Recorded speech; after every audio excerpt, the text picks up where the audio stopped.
하나님 말씀 민수기 20장 2절에서 11절 말씀입니다. 지팡이를 가지고 내 형 아론과 함께 회중을 모으고 그들의 목전에서 너희는 반석에게 명령하여 물을 내라 하라. 내가 그 반석에 물을 내게 하여 회중과 그들의 짐승에게 마시게 할지니라. 아멘. 가장 큰 위험은 어떠한 위험도 감수하지 않는 것, 곧 위험을 회피하는 것이다. 이 말은 페이스북 창업자인 마크 저커버그가 한 말입니다. 저커버그는 이런 말을 덧붙였습니다.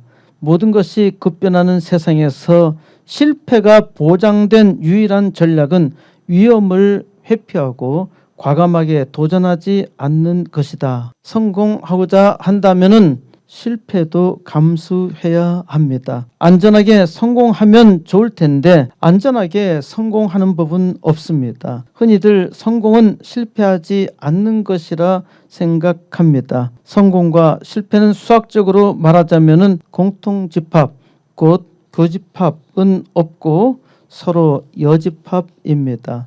성공의 여집합은 실패요. 실패의 여집합은 성공이죠. 성공과 실패는 동시에 존재하지 않습니다. 마치 성공과 실패는 동전의 양면과 같습니다. 한 면을 보면은 다른 면은 볼 수가 없죠.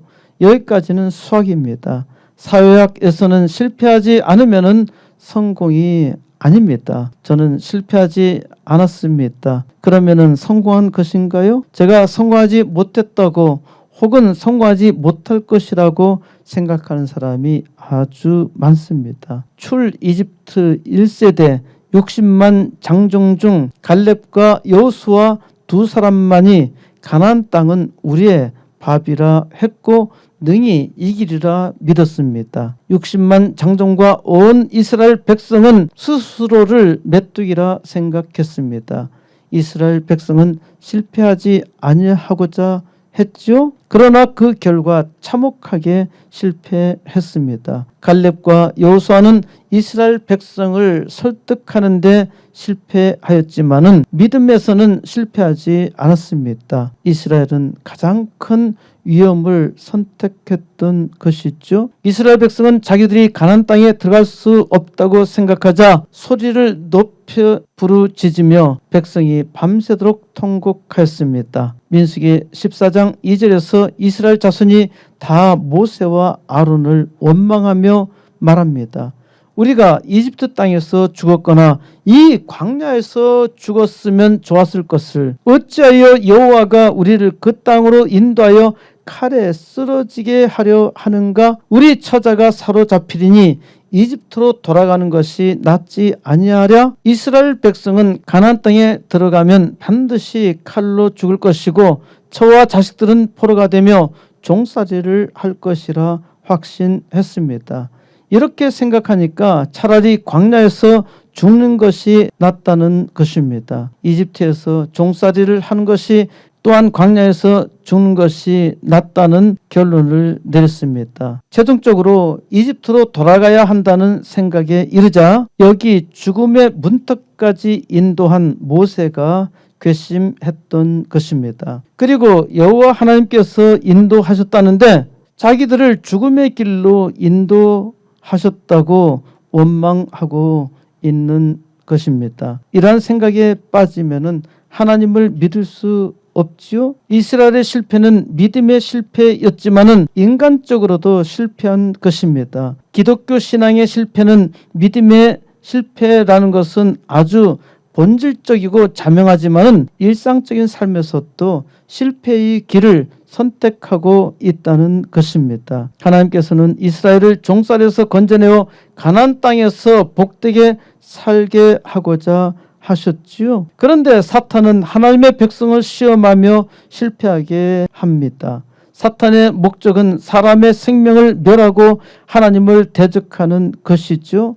사탄은 천하 만국을 주는 것처럼 사람을 속이고 거짓의 영으로 사람을 현혹합니다. 하나님은 진실을 말씀하시는데 그의 백성 이스라엘도 믿지 못했습니다. 그런데 사탄은 거짓의 아버지로 오직 거짓만을 말하는데 희한하게도 사람들은 거짓말을 믿고 또 죽도록 충성합니다. 실패의 길이 무엇일까요? 위험을 감수하지 않고 성공하고자 하는 길입니다. 또 위험을 회피하는 길이죠. 모든 것이 급변하는 세상에서 실패가 보장된 유일한 전략은 저커버그가 한 말과 같이 위험을 회피하고 과감하게 도전하지 않는 것입니다. 코스모스 교회는 위험을 회피하고 과감하게 도전하지 않는 길을 가고 있습니다.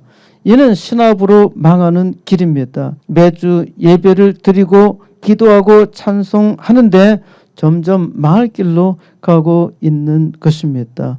참 이상한 일이죠. 기도하고 기도했는데 점점 줄어드는 것입니다. 예전에는 공장에서 열심히 일하면 무엇이든 잘 되었습니다. 그런데 모든 것이 급변하는 세상에서 열심히 일하는 것만으로는 성공이 아니라 실패가 보장된 유일한 전략입니다. 교회가 열심히 모여 예배드리고 기도했는데 신압으로 줄어듭니다. 세계에서 가장 큰 교회였는데 텅텅 비어서 심지어 술집으로 변하고 있는 것입니다. 어째서 이런 일이 일어나나요? 위험을 회피하고 과감하게 도전하지 않았던 것입니다. 코로나는 이러한 교회를 시험하였습니다. 코로나의 교회는 위험을 회피하였다고 자찬하였는데 교회는 시험을 피한 것이고 교인들도 교회를 피하게 된 것입니다. 교회에서 아이들이 사라져도 돈이 든다고 도전하지 않으니 아이들은 더욱더 떠나고 있지요. 절은 교회의 본을 따라서 부지런히 아이들을 끌어가고 있습니다. 교회는 아주 쉬운 전략 하나도 제대로 이행하지 않고 있습니다. 교회가 어떻게 살 수 있을까요? 그렇기 때문에 교회는 회개해야 합니다. 코스모스 교회는 기도합니다.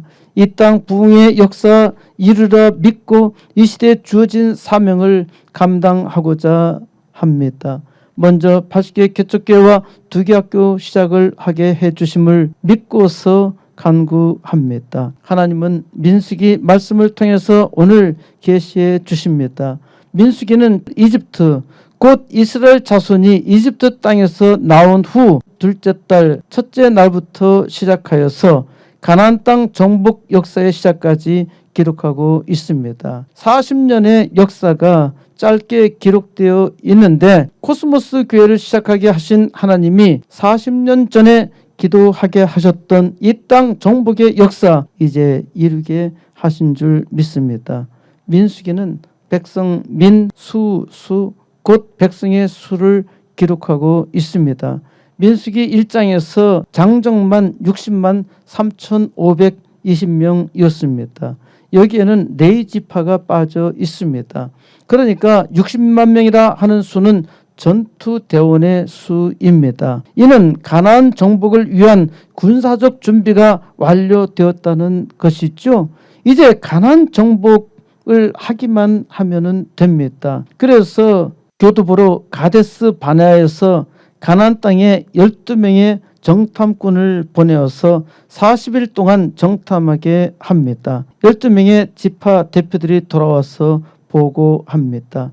10명의 족장들은 그 땅의 성은 강하고 거주민은 장대여서 도무지 정복할 수 없다고 말합니다. 이제 진군하기만 하면은 정복할 수 있는데 정복할 수 없다고 10명이 말하니 들어갈 수가 없는 것입니다. 사람을 죽이는 것은 칼이 아닙니다. 칼보다 더 무서운 것이 말입니다. 히틀러는 칼이 아니라 말로 국민을 속이고 국민을 전쟁터로 몰아 죽였죠.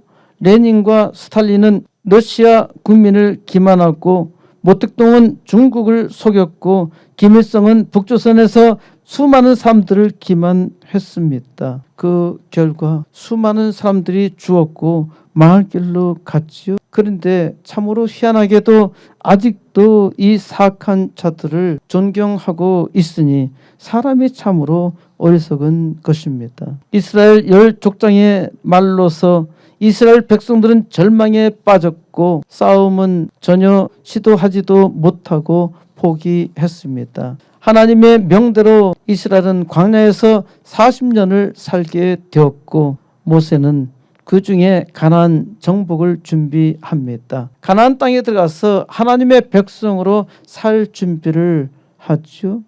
가나안 땅에서 사는데 가장 중요한 것이 무엇일까요? 가장 중요한 것은 예배입니다. 그래서 민수기를 읽어보면은 바로 제사장을 먼저 세우고 레위 자손으로 하여금 성전 봉사의 율례를 정하게 했습니다. 그런데 16장에 가니까 레위 자손 고라가 반역을 하였죠. 고라가 성전 봉사를 잘 하면은 되는데 자기도 제사장이 되고 싶었던 것입니다. 사람의 헛된 야망이 사람을 죽게 만든 것이죠. 이스라엘은 광야 생활에서 믿음으로 사는 훈련을 하는데 그럼에도 불구하고 아주 작은 시험 하나 감당하지 못합니다. 우리가 이 땅에 살면서도 마찬가지이지요. 하나님 앞에 은혜 가운데 산다는 것은 믿음의 훈련입니다. 부지런히 믿음으로 훈련 받았는데 코로나 하나에 무너지고 말아요. 아주 작은 풍파에 두려워서 물에 빠지고 맙니다. 하나님께서 40년 동안 이스라엘 백성을 훈련시켰지만은 이스라엘의 고질적인 버릇은 전혀 고쳐지지 않았습니다. 사람이 참으로 어리석고 무능하고 악하다는 것이죠. 그럼에도 불구하고 하나님은 이스라엘 백성을 인도하십니다. 하나님의 긍휼하신 은혜가 지극히 크신데 이스라엘은 도무지 이를 잘 깨닫지 못합니다. 오늘 우리의 신앙도 이스라엘 자손의 신앙에서 한 걸음도 앞으로 나아가지 못했습니다. 우리의 패역함에도 불구하고 하나님은 우리를 불쌍히 여기사 구원의 길로 계속 인도하시는 것입니다. 하나님께서 은혜 주실 때 받아야 하지요. 은혜 속에 강한 자는 민수기 계시의 말씀을 통해서 더욱더 확실하게 하나님의 비전을 깨닫고 나아갑니다.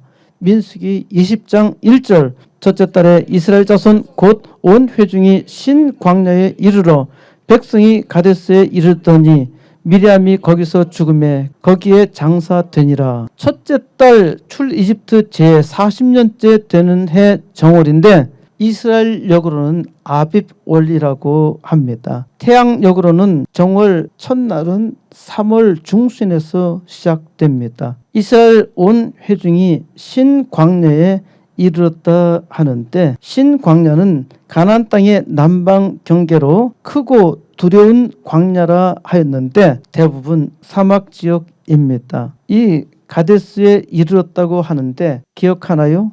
거기서 40년 전 출 이집트 하여서 가나안 땅에 들어가려고 집결했던 교두보 가데스 바네아가 있습니다. 바로 거기서 모세의 누이 여선지자 미리암이 죽었습니다. 2절 회중이 물이 없으므로 모세와 아론에게로 모여드니라. 이스라엘 백성이 물이 없는데 왜 모세와 아론에게로 모여들었을까요? 물이 없으니까 물 주세요.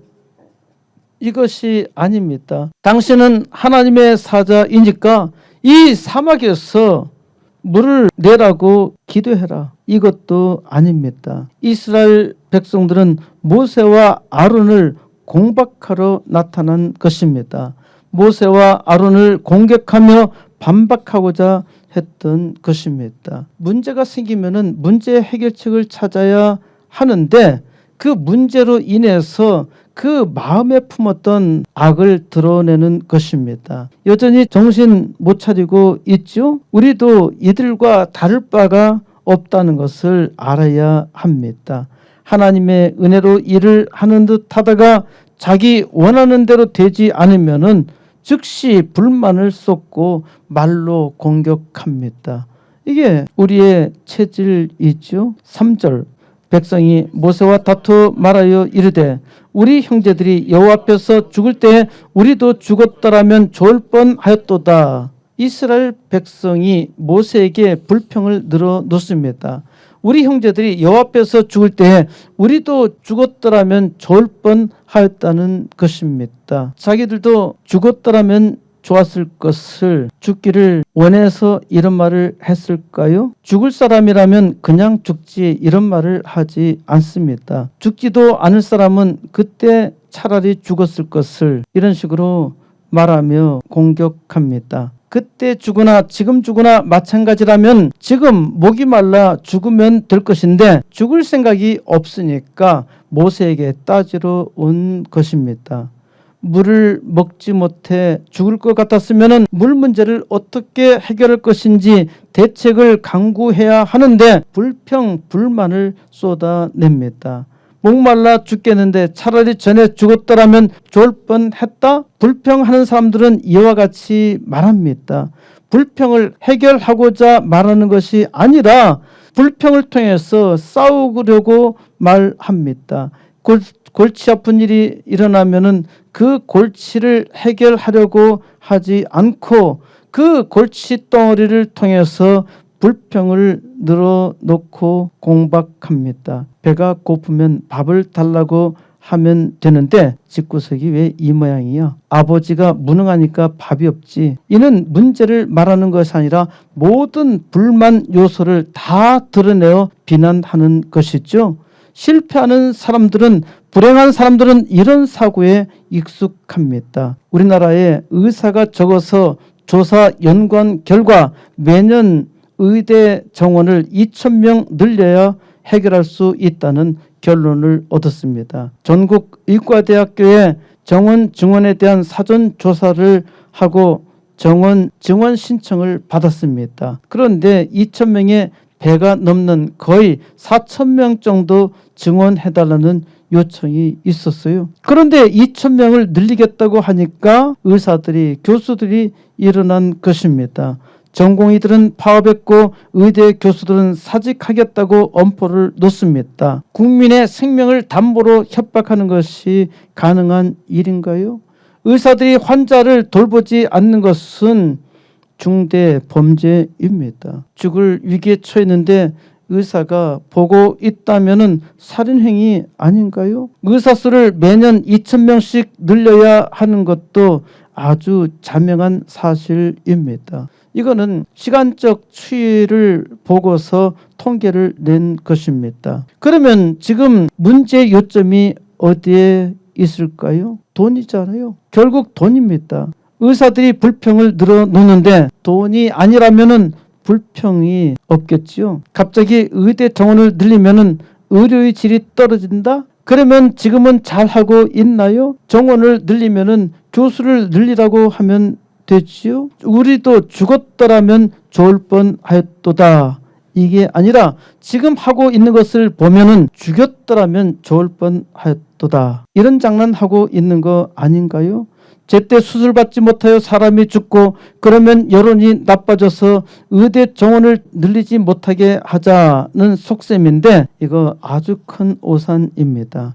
지금 의대 정원을 늘리지 않으면은요 2035년 가면은 심각한 위기에 처합니다. 국민을 계속 의료 카르텔로 더욱 어려움에 빠지게 하고 있는 것입니다. 변호사 늘린다고 해서 변호사들이 파업하는 일은 없지요. 변호사야 파업을 해도 별 문제가 없는데 의사들이 집단으로 파업하는 것은 사명이 없고 돈만 있는 것입니다. 자유민주주의 국가에서 의대 정원을 늘리든 그건 자유 아닌가요? 대학의 모든 학과가 자율적으로 운영하도록 했는데 왜 의료와 사범 계열만 통제하고 있나요? 사회주의 국가가 아니라면 국가는 감독과 관리에 힘써야 하고 교육은 자율에 맡겨야 합니다. 의과대학을 완전 자율화해도 관리 조건을 강화하면은 함부로 증원할 수가 없어요. 대학 전공도 자율화하는 세상에서 왜 특정 전공만 통제해야 하나요? 참 의롭지 못한 일이죠. 4절 너희가 어찌하여 여호와의 회중을 이 광야로 인도하여 우리와 우리 짐승이 다 여기서 죽게 하느냐? 모세의 대항자들은 죽게 한다는 정해진 답을 가지고 있습니다. 우리와 우리 가족이 여기서 죽을 거라는 것은 반항자들의 생각입니다. 누가 거기서 죽게 한다고 하였나요? 이들은 스스로 죽을 것이라 생각하고 투쟁하는 것입니다. 물이 없으면 물을 달라고 하면 되는데 계획적으로 거기서 죽이려고 물을 주지 않는다는 것입니다. 의사가 정직하게 의료 행위를 하면 되는데 왜 의대 정원에 신경을 쓰고 있나요? 의사들이 많이 배출되면은 수입과 특권이 없어진다는 것입니다. 우리를 죽이려고 의사를 늘리나? 세상에 특권이 가장 보장받는 직업이 의사 외에 어디에 있습니까? 그 특권을 보장받으려고 난리를 일으키고 있으니까 참으로 딱한 일입니다. 5절 너희가 어찌하여 우리를 이집트에서 나오게 하여 이 나쁜 곳으로 인도하였느냐? 이곳에는 파종할 곳이 없고 무화과도 없고 포도도 없고 석류도 없고 마실 물도 없도다. 대항자들은 모든 비난거리를 총동원합니다. 이집트에서 그럭저럭 잘 먹고 잘 살았는데 실은 그게 아니죠. 이집트에서 종사를 하는 과정에서 이들의 수가 많이 늘어나면은 혹시 반란을 일으킬까 두려워서 심지어 유아 살해까지 했는데 지금 이들이 죽을 지경에 이르니까 과거를 소환하면서 과거가 아름다운 추억처럼 착각하고 있는 것입니다. 그렇기 때문에 출 이집트 한 사람들은 다 죽어야 합니다. 이 나쁜 곳은 목적지가 아니지요. 잠시 거쳐가는 통로란 말입니다. 이 광야에서 확실하게 준비되어야 가나안 땅에 들어갈 수가 있습니다. 그런데 광야에서 불평을 늘어놓습니다. 씨를 뿌릴 곳도 없고 무화과도 없고 포도도 없고 석류도 없고 마실 물도 없다. 다 없고 없다는 것입니다. 그런데 문제의 발생은 마지막 마실 물도 없다는 것에서 왔는데 모든 불만을 다 엮어서 말합니다. 실패한 사람들은 없는 것만 들여다보죠. 그러니까 성공은 전혀 보지 못하는 것입니다. 교회에서 아이들이 사라지고 있는데 자꾸만 아이들 사라진 것만 들여다봅니다. 돈이 없어서 선생이 없어서 그런데 저런 아이들을 왕창 다 끌어갑니다. 교회가 회개해야 하지요. 광야에서 불평하면 얻는 것은 없고 잃을 것밖에 없잖아요. 6절 모세와 아론이 회중 앞을 떠나 회막문에 이르러 엎드리매 여호와의 영광이 그들에게 나타나며 여호와께서 모세에게 말씀하여 이르시되 모세와 아론이 회중 앞을 떠나서 회막문에 이르러 엎드렸습니다. 모세와 아론은 하나님께 나아가 기도했다는 것이죠. 이때 하나님께서 나타나셔서 말씀하십니다. 하나님께 간절히 기도하면은 하나님께서 나타나셔서 말씀하십니다. 8절 지팡이를 가지고 내 형 아론과 함께 회중을 모으고 그들이 목전에서 너희는 반석에게 명령하여 물을 내라 하라. 내가 그 반석이 물을 내게 하여 회중과 그들이 짐승에게 마시게 할지니라. 지팡이를 가지고 너와 내 형 아론은 회중을 모으라고 하십니다. 회중의 목전에서 너희는 반석에 명령하여 물을 내라고 명령하셨습니다. 그러면 너 모세가 그 반석에서 물을 내게 하여 회중과 모든 가축이 마시게 될 것이라 하신 것입니다. 9절 모세가 그 명령대로 여호와 앞에서 지팡이를 잡으니라. 모세와 아론이 회중을 그 반석 앞에 모으고 모세가 그들에게 이르되 반역한 너희여 들으라. 우리가 너희를 위하여 이 반석에서 물을 내랴 하고 모세가 그의 손을 들어 그의 지팡이로 반석을 2번 치니 물이 많이 솟아나오므로 회중과 그들의 짐승이 마시니라. 모세가 하나님의 말씀대로 여호와 앞에서 지팡이를 잡았습니다. 모세와 아론이 회중을 그 반석 앞에 불러 모았고 여기서 반석은 안반의 반 돌석 곧 바위입니다. 모세가 말합니다. 반역한 너희여 들으라. 반역한 너희 라는 말보다는 옛 번역 한글 개혁판 패역한 너희가 더 적절합니다. 결과적으로는 하나님께 반역한 것이 맞지만은 반역보다는 어그러지게 반발하였기 때문에 폐역이 좋습니다. 모세가 이스라엘 백성을 폐역한 백성이라고 대놓고 불렀다는 것은 이는 그의 불편한 심기를 그대로 표출하였다는 것입니다. 모세는 온유한 사람이라고 했잖아요. 모세가 지금까지 이스라엘 백성의 폐역을 많이 봐왔지만은 항상 참고 인내하여서 모세는 온유한 사람의 대명사였습니다. 그런데 모세가 심히 열받아서 자기의 감정을 그대로 노출한 것입니다. 반역한 너희여 들으라. 우리가 너희를 위하여 이 반석에서 물을 내랴. 이는 아주 교만한 말입니다. 물을 내는 것은 모세가 아닙니다. 하나님께서 모세의 손등에서 물을 내셨지만은 모세가 물을 내는 능력을 가진 것이 아니죠. 하나님께서 모세에게 지팡이를 들고 물을 내라고 명령하라고 하셨잖아요. 그러면 모세는 그 말씀에 순종하기만 하면 됩니다. 그런데 모세는 화가 치밀어 자기의 분노를 나타냅니다. 내가 너희를 위하여 물을 줄까? 모세가 손을 들어 그 지팡이로 반석을 2번 치니까 물이 많이 솟아 나왔습니다. 회중과 그들의 가축이 물을 마셨습니다. 사건이 아주 잘 마무리된 것 같지요? 아니요. 모세는 하나님의 말씀에 순종하지 않았습니다. 반석에게 명령하라고 했는데 모세는 지팡이로 반석을 2번 때렸던 것입니다. 반석을 때리니까 반석이 열받아서 12절 여호와께서 모세와 아론에게 이르시되 너희가 나를 믿지 아니하고 이스라엘 자손의 목전에서 내 거룩함을 나타내지 아니한 고로 너희는 이 회중을 내가 그들에게 준 땅으로 인도하여 드리지 못하리라 하시니라. 여호와 하나님은 모세와 아론에게 말씀하십니다. 너희가 나를 믿지 아니하고 이스라엘 자손의 목전에서 내 거룩함을 나타내지 아니한 고로 모세가 하나님을 믿지 아니하였다는 말입니다. 무슨 말인가요? 하나님 말씀대로 온전히 복종하지 않았습니다. 하나님을 믿기는 믿었는데 온전히 믿지 못하니까 열받은 거예요. 이스라엘 자손의 목전에서 하나님의 거룩함을 나타내지 아니하였다 합니다. 모세가 물을 내기는 하였지만은 말씀대로 반석에 명령한 것이 아니라 화가 나서 반석을 2번 때렸습니다. 반석에게 말하지 않고 때렸어도 물이 나왔고 그러면 된 것 아닌가요? 하나님께서 말씀하신 대로 모세가 하지 않았기 때문에 하나님의 거룩함을 나타내지 아니하였다는 것입니다.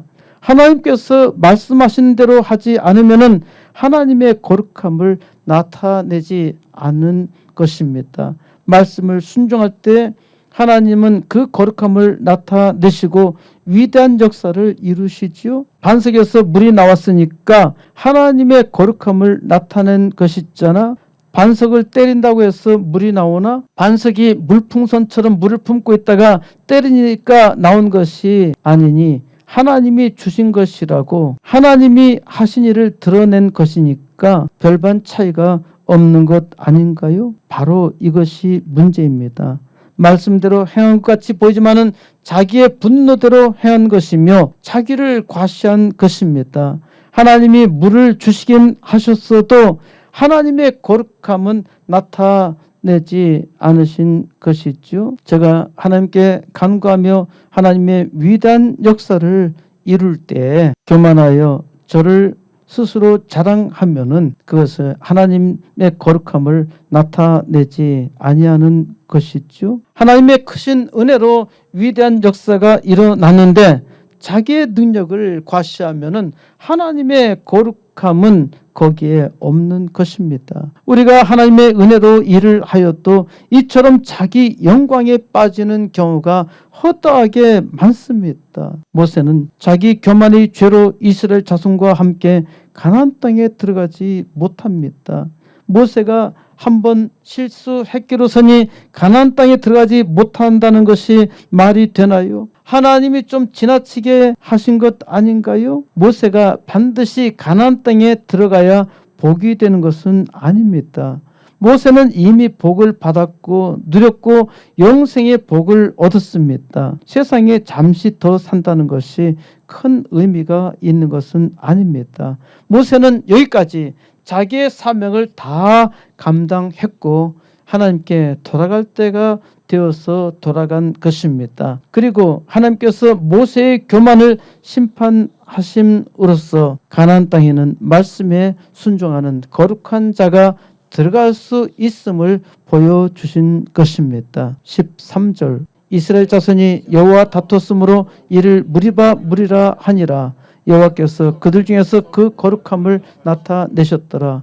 무리바는 다툼이라는 뜻입니다. 이스라엘 자손이 여호와 하나님과 다투었으므로 다툼의 물, 곧 무리바의 물이라 한 것입니다.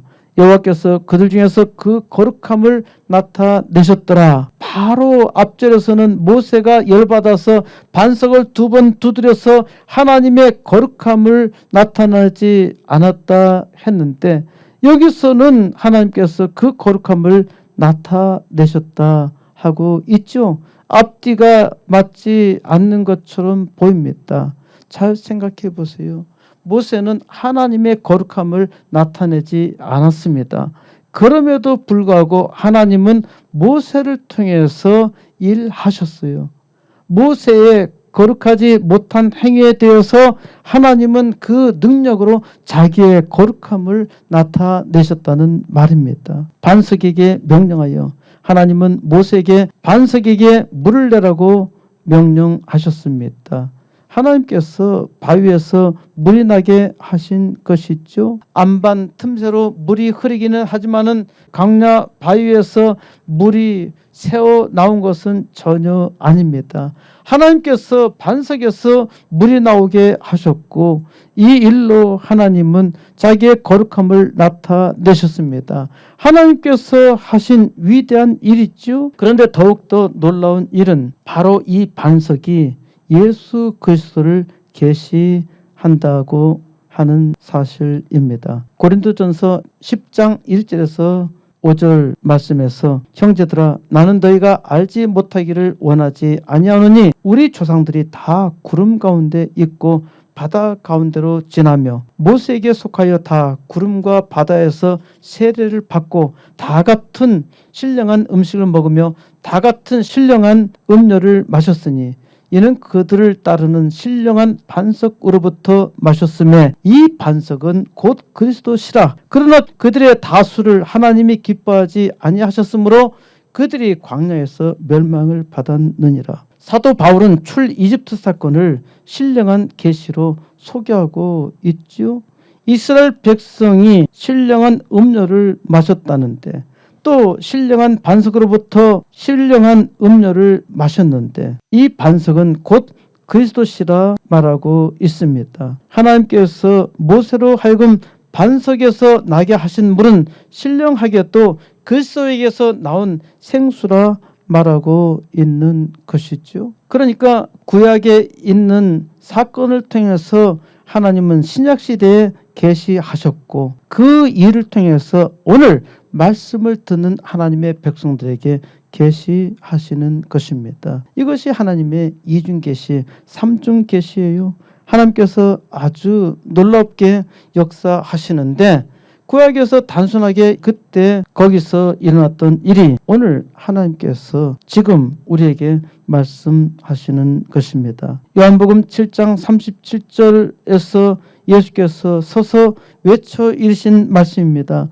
누구든지 목마르거든 내게로 와서 마시라. 나를 믿는 자는 성경의 이름과 같이 그 배에서 생수의 강이 흘러나리라. 이는 그를 믿는 자들이 받을 성령을 가리켜 말씀하신 것이라. 생수는 영적으로 성령입니다.